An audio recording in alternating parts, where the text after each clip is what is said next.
વડોદરા શહેરમાં રામનવમીના પવિત્ર તહેવાર નિમિત્તે શાંતિ અને સુરક્ષા જાળવવા માટે પોલીસ વિભાગ દ્વારા સઘન તૈયારીઓ હાથ ધરવામાં આવી છે। પોલીસ કમિશનર નરસિંહા કુમારના નેતૃત્વ હેઠળ શહેરભરની પોલીસ ફોર્સ ભૂતળી ઝાપા મેદાનમાં એકત્ર થઈ, જ્યાં તેમને બંદોબસ્તની રૂપરેખા અંગે માહિતી આપવામાં આવી।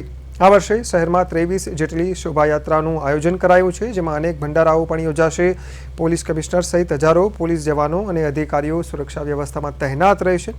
આધુનિક ટેકનોલોજી જેવી કે સીસીટીવી કેમેરા, વ્રજ વરુણ વાહન અને ડ્રોન કેમેરાનો ઉપયોગ કરવામાં આવશે। સાથે જ ધાબા પોઈન્ટ પરથી પણ સતત નજર રાખવામાં આવશે। સંવેદનશીલ વિસ્તારોમાં ફૂટ પેટ્રોલિંગ પણ હાથ ધરાયું છે।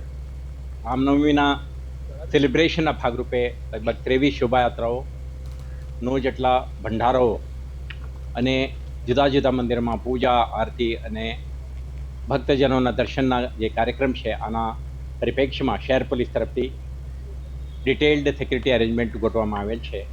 આના ભાગરૂપે 2 એડિશનલ સીપી, જોઈન્ટ સીપી, 6 જેટલા ડીસીપીઓ, 11 એસીપી, 60થી વધારે ઇન્સ્પેક્ટરો, 140થી વધારે સબ ઇન્સ્પેક્ટરો અને 2000થી વધારે પોલીસ અધિકારી કર્મચારીઓ તૈનાત રહેશે। એમના મદદમાં 500 જેટલા ગૃહરક્ષક દળના માનદવેતકો, 400થી વધારે ટીઆરબીના માનદવેતકો અને બહારથી આવેલા 3 કંપની એસઆરપી અને કાયમી ધોરણે તૈનાત 3 કંપની એસઆરપી એમ મળીને કુલ 6 કંપની એસઆરપીએફ પણ તૈનાત રહેશે।